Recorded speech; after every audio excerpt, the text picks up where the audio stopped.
Assalamualaikum warahmatullahi wabarakatuh. Perkenalkan, nama saya Eka Nuryanti. Saya dari Prodi S1 Administrasi Rumah Sakit. Di sini saya akan menjelaskan tentang strategi peningkatan mutu pelayanan kesehatan di rumah sakit. Pengertian sistem pelayanan kesehatan. Sistem pelayanan kesehatan merupakan suatu kesatuan yang terdiri dari berbagai komponen pelayanan, baik pemerintah maupun swasta, yang saling berhubungan dan berfungsi untuk meningkatkan derajat kesehatan masyarakat secara menyeluruh. Struktur sistem pelayanan kesehatan di Indonesia dibagi menjadi dua tingkatan utama, yaitu 1. Pelayanan kesehatan tingkat pertama atau primer healthcare, merupakan pelayanan dasar yang menjadi pintu masuk utama masyarakat untuk mendapatkan layanan kesehatan. 2. Pelayanan kesehatan tingkat rujukan atau yang disebut dengan secondary dan tertiary care, merupakan pelayanan lanjutan dan spesialistik bagi pasien yang memerlukan penanganan lebih kompleks. Hubungan antara puskesmas, klinik, dan rumah sakit daerah dalam sistem pelayanan kesehatan wilayah. Puskesmas, klinik, dan rumah sakit daerah saling terhubung secara berjenjang dan koordinatif. Puskesmas menjadi pelayanan dasar utama dan pengendalian wilayah kesehatan. Klinik mendukung pelayanan tingkat pertama terutama di wilayah dengan akses terbatas. Rumah sakit daerah atau yang disebut dengan RSUD menjadi fasilitas rujukan utama yang menerima pasien dari puskesmas dan klinik. Alur pelayanan. Pasien pertama kali datang ke puskesmas atau klinik jika kasus tidak dapat digantikan atau memerlukan dokter spesialis atau peralatan canggih, maka pasien dirujuk ke rumah sakit. Atau bila RSUD juga tidak mampu menangani kasus tersebut, pasien dirujuk ke rumah sakit provinsi atau nasional. Sistem ini dikenal sebagai sistem rujukan berjenjang. Permasalahan di wilayah rumah sakit daerah. A. Keterbatasan rumah sakit rujukan. RSUD sering mengalami keterbatasan ruang rawat, tenaga spesialis, dan peralatan medis. Hal ini menyebabkan penumpukan pasien dari berbagai puskesmas dan klinik di wilayah kerja yang sama. Akibatnya, pasien yang seharusnya ditangani segera menjadi tertunda atau menunggu lama. Yang B. Koordinasi yang lambat antar fasilitas kesehatan. Komunikasi antara puskesmas, klinik, dan rumah sakit kadang masih dilakukan secara manual atau tidak terintegrasi. Proses administrasi, rujukan, dan verifikasi BPJS sering mengalami waktu lama. Kurangnya sistem koordinasi yang efektif membuat alur pasien tidak lancar dan tidak efisien. C. Kurangnya sistem informasi rujukan terpadu. Banyak wilayah belum menerapkan sistem informasi rujukan digital atau online secara optimal. Akibatnya, data pasien, kapasitas rumah sakit, dan ketersediaan dokter tidak dapat diakses secara real time oleh fasilitas pengirim atau puskesmas atau klinik. Rancangan solusi. 1.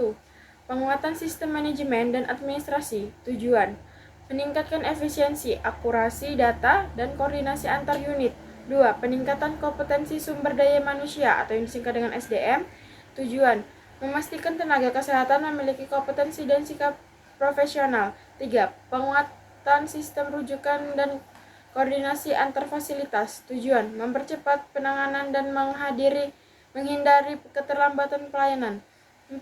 Peningkatan mutu pelayanan pasien kronis dan ibu anak. Tujuan: mengurangi angka komplikasi dan meningkatkan kualitas hidup pasien. 5. Peningkatan kepuasan pasien dan keluarga. Tujuan: membangun kepercayaan masyarakat terhadap rumah sakit. 6. Dukungan kebijakan dan pendanaan. Tujuan: memastikan keberlanjutan program peningkatan mutu. Selanjutnya ada profesi dokter atau spesialis. Peran utama dalam meningkatkan mutu, penanggung jawab utama, diagnosis, dan tata laksana klinis. Memastikan pelayanan sesuai dengan clinical pathway dan evidence-based practice. Contoh kontribusi atau kegiatan: evaluasi kasus klinis, audit medis, perbaikan alur pelayanan medis. Perawat, pelaksanaan asuhan keperawatan holistik, dan advokat pasien. Kunci dalam keselamatan. Contoh kontribusi atau kegiatan: pemantauan tanda vital edukasi pasien, pelaporan KTD atau kesalah tindakan dokter, peningkatan kepatuhan hand hygiene. Profesi apoteker peran utama dalam meningkatkan mutu, menjamin mutu, keamanan, dan rasionalitas penggunaan obat. Contoh kontribusi atau kegiatan: audit penggunaan obat, pelaporan efek samping, konseling obat pada pasien. Profesi tenaga laboratorium peran utama dalam meningkatkan mutu, menjamin ketepatan dan kecepatan hasil pemeriksaan diagnostik. Contoh kontribusi atau kegiatan: kalibrasi alat, kontrol mutu internal dan eksternal, validasi hasil lab.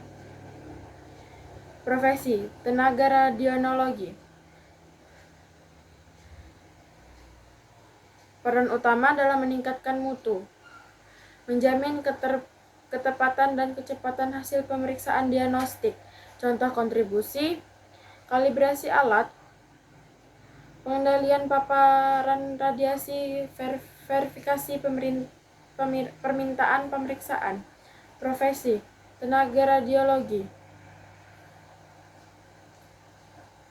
peran utama dalam meningkatkan mutu, mendukung diagnosis melalui pemeriksaan pencitraan yang aman dan akurat. Contoh kontribusi atau kegiatan: pengendalian paparan radiasi, verifikasi permintaan pemeriksaan, kontrol mutu peralatan.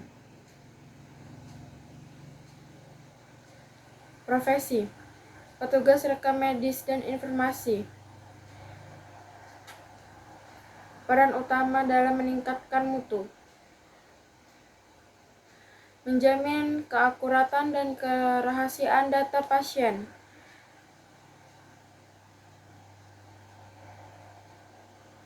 Contoh kontribusi atau kegiatan: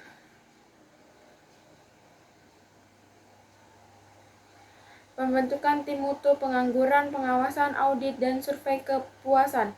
Profesi petugas administrasi dan non-medis peran utama dalam meningkatkan mutu, mendukung kenyamanan dan efisien pelayanan. Contoh kontribusi: pelayanan administrasi cepat, komunikasi efektif dengan pasien. Profesi tim keselamatan pasien atau komite mutu peran utama dalam meningkatkan mutu, koordinasi kegiatan mutu lintas profesi. Contoh kontribusi atau kegiatan: analisis akar masalah atau RCA, pelaporan KTD, sosialisasi budaya keselamatan. Rekomendasi kebijakan utama: 1. Membentuk atau memperkuat Komite Mutu dan Keselamatan Pasien atau PMKP di bawah direktur. 2. Menetapkan kebijakan mutu dan sasaran mutu rumah sakit yang disetujui pimpinan dan dikomunikasikan ke seluruh unit. 3. Mengintegrasikan sistem mutu ke dalam perencanaan strategis rumah sakit atau yang disebut dengan Renstra RS. 4. Penerapan siklus PDCA atau Plan Do Cek ACT pada seluruh proses pelayanan. 5. Melaksanakan audit mutu internal minimal 2 kali setahun dengan tindakan lanjut nyata. Sekian dari saya. Wassalamualaikum warahmatullahi wabarakatuh.